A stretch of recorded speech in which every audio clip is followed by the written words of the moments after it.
G'day boys, so this is going to be episode 2 of the beginner series. I just wanted to make another quick one today. So we're on day 2 of the game right now, and I just wanted to update you guys with my beginner GB10 team. So what we've got here is the Veramos for the lead, the Fran, the Shannon, the Lapis, and the Bernard. I'll go through and show you where I got these from and the runes that I've managed to put on them that the game basically gives you for free just for playing. So first off, we'll start with where I've been getting the runes from. So if you go to the Summoner's Way and go down to the new user event number 1 here, where you get 1 point for every energy you spend, plus 100 points every time you log in. As you collect the points, they give you 4 complete sets that are all plus 15, all the runes on them. So there's a Fatal Blade set, which we're not using right now, but the Swift Energy set, the second one here, the Despair Focus set is the third one, and then the Violent Will is the last one here. So this is the runes that we're currently using on the majority of the units that are in the team. The other new user event is event number 2.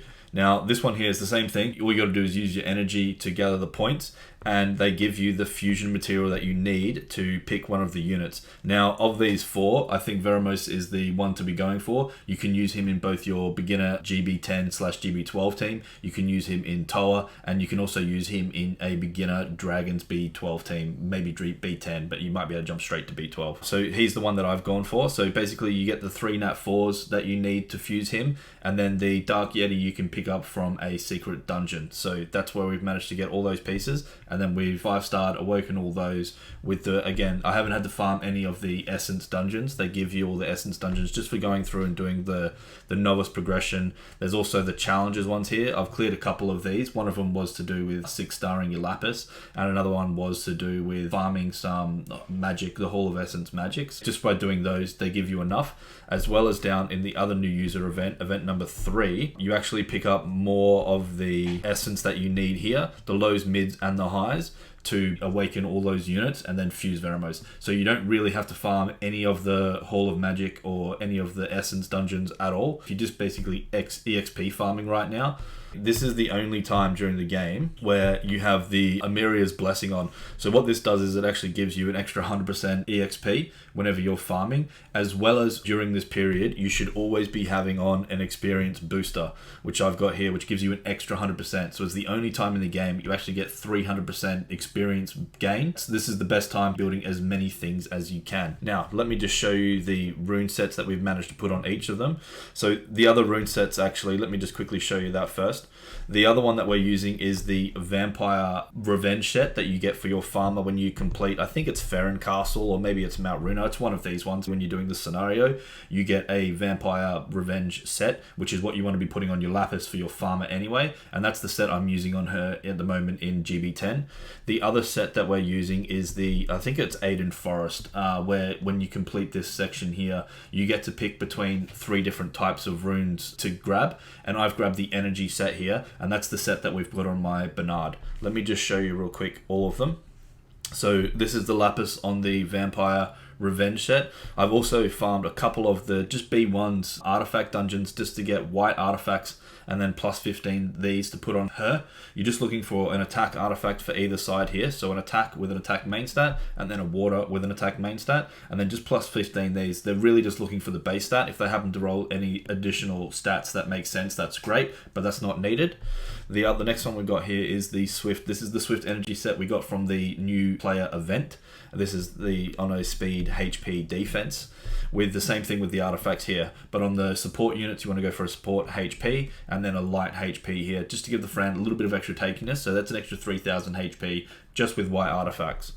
The next one we've got is the Veramos here. So you can see here, he's actually not even like, I basically started running the Giants as soon as I got him at level 1. And he's got the Violent Speed HP defense set that you get again from that new player event. No skill ups on the Lapis. Fran's had some skill ups, but isn't max skilled yet. The next one we have is the Bernard, who's also not max skilled yet. I have been experience farming in Tamor 3. It's a good place to farm looking for the Griffin skill ups there. So I'll be staying there basically until I have my Bernard Bernard max skilled, and then I'll move on and start collecting some skill ups as well while you're farming, not just farming in Famon all the time, even though that is probably the easiest and the best one to farm with your lapis for experience wise. You are looking for skill ups early on, so depending on what unit you're trying to build, farming in that particular area to get those skill ups, so you're sort of doubling up on the value. It does cost you a little bit of experience, but the skill ups are well worth it. Then the last one we have here is the Shannon. Again, not even skilled up. She's only a 2-star, so you can get a lot of her out of unknown scrolls, and you can also buy pixie skill ups in the shop as well, so just keep an eye out for those. And she's on the Despair focus set here on a speed, attack, and HP. So you can see that the Shannon and the Bernard here are both only 5-star. They don't need to be 6-star. The Bernard here is just on the energy runes that I spoke about. Not even plus 15, these ones. I've just gone to plus 12 on all the slots, and then this one here we stopped at 10.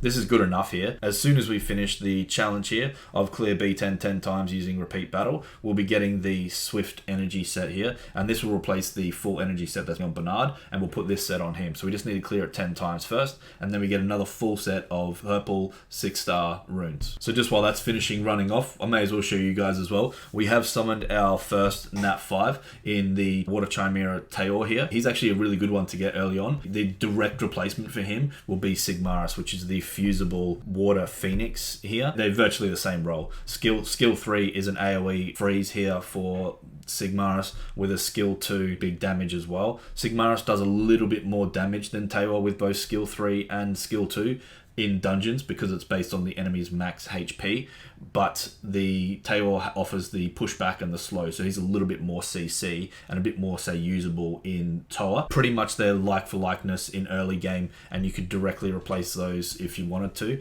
So we will be using a little bit of Taor here to do some of the content in the game, but I'm trying to keep it as close as free to play to you guys as possible, just in case you don't pull some of the units that I'm going to pull. However, with him, because there is a absolute direct replacement in Sigmaris that you can just go fuse, I will be using him in some sections of the game. In the infinite coin shop here, so if you scroll down past all the shop itself down to the bottom here, you only need to get 2,000 points. Well, you can see here we're nearly at 6,000, so we got through this like pretty quickly yesterday, and at the very end of it you get a transcendent scroll. So we do have another Nat 5 sitting there, so let's summon those now while we're just waiting for our 10 run of giants to finish. We'll summon all these and just see if we get anything good here, and then we'll do the Nat 5 one guaranteed at the end. We also have a couple of LD scrolls. You get an LD scroll, I think I got one maybe from an event, and then you get another one when you finish your first time through GB10. I am looking for the Nat 3 currently that I'm looking for is the Fire Imp Champion. You do need that one, so keep a lookout for him to fuse your Verd. I think he might be a secret dungeon, so if we don't pick him up by then, we'll either try and get him in a secret dungeon. Otherwise, you can buy him in the guild shop, so it's not completely unattainable, but obviously we'd just rather summon one early on, because as soon as we can build the Verd, the sooner we can start running higher level dimensional hull energy as well. Okay, so we've got a legendary scroll here as well. We'll see what we get from this.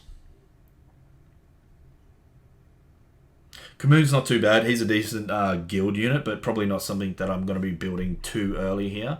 We'll do our 2 LD scrolls. Another Garuda. We've already got one of those, but that's okay. And Battle Map. So now nothing there that we're going to be using.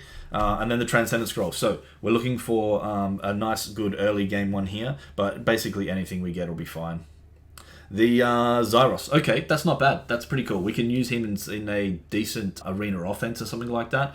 Nothing really used outside of that. That's pretty cool. That's actually my first Zyros. I haven't pulled one on my main account before. Alrighty, here we go. Here's the final run of the 10 run through Giants B10. Oh, there goes our healer. So this is what I mean with the Fran not being able to cycle back to its healing as often. So hopefully we can get through here and we can actually move on. Alrighty, it looks like we did land enough dots now, so when the boss does take a turn, he will die. So yep, we are through. Again, it's a little bit close there, just because we're missing some of those skill ups. So get those units max skilled, and then you'll definitely be right to get through this 10 run, no problems at all. So we have now completed that, so we do now get the extra Swift energy set here. So let's grab these, we'll put them on Bernard, and we'll see how we go in B11 and potentially even B12. While those runes are powering up, let me just show you guys quickly what we're doing with the dimensional hole energy. So you want to get into this dimensional hole as soon as possible. You can't really run it on a super high level right now. You can actually run level 3 using this team here. You could replace the Taor with the Veramos now, and it should be just as good. We can only do level 3 with the runes and the units that we've kind of got right now. At least get a start. You don't want to use all of your dimensional hole energy, but you don't want to be sitting on cap. So as long as you're not sitting on 100, otherwise you're just completely wasting it. You may as well do a few of the lower levels right now. Alright, so let's go run B11. If we can clear this dungeon here, then this one here is like okay to start farming in straight away. Okay, so this has run through all the waves pretty smoothly. We're up to the final boss here with full health. Hopefully we can get some of the glancing, perfect, that's what we need, as well as the attack break on, and then we actually should be okay. I don't think we'll lose this. There's the attack break, perfect. Now we're just looking for a defense break, and then we should be fine to get through this one as well. Now again, we're not max skilled here. We're not Awoken Veramos. So there is this like easy upgrades to be made here just with the skill ups and the experience and 6-starring. So probably over the next day, I won't be farming too much of this. Like I said, you kind of want to take advantage of the fact that you've got the triple EXP right now. So I will be looking to 6-star my Veramos. I'll probably also 6-star my Vigor and potentially even the Taor as well. So we will be probably doing that instead of farming giants for now. But it is here, the team's sort of ready to go, and while we're doing that, we'll also be getting the last few skill ups that we need just to make this team 100% safe. Alrighty, so there we go. We still got through there. So that's GB11 cleared now as well. We'll have a look at GB12. I don't think we're going to have enough to get through with the way that the monsters currently are, but we'll have a look at it and see. Alright, so not really too much trouble on the first wave here. Most of the issues going to come through on the final boss. He's going to hit a lot harder than all the previous ones, and there is the potential for him to just basically one-shot the units there. And once that starts happening, we definitely won't be able to get through. But we'll see once we get there. If we can potentially land the glancing and the attack break early on, we might be okay. So yeah, you can see the main issue here is the Vero is just too squishy. So simply just 6-starring him and max leveling him will kind of fix that issue a big extent, as well as we don't quite have the healing coming out of Fran without having those skill ups just yet, but that's alright. So yeah, we're definitely not going to be able to get through now, so we'll just quit out now. Hopefully this has helped you guys out, just getting through the first initial sort of 24-hour period. Definitely want to be doing as much experience farming as you can and taking advantage of the 3x experience. And that's it for me, boys, and I will see you in the next one.